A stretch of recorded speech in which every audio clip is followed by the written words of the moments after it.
If you don't like complicated setups but still want to join GTA 5 FiveM servers, then stick with me. This is super easy.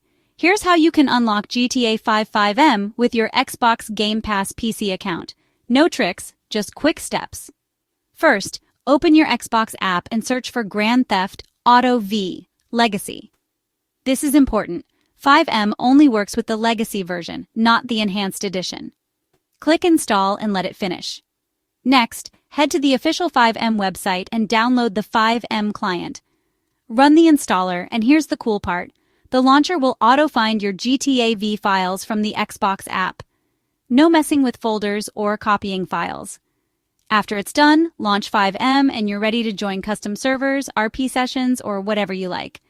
Quick recap: Xbox app, install GTA V Legacy, download FiveM, and you're in the game.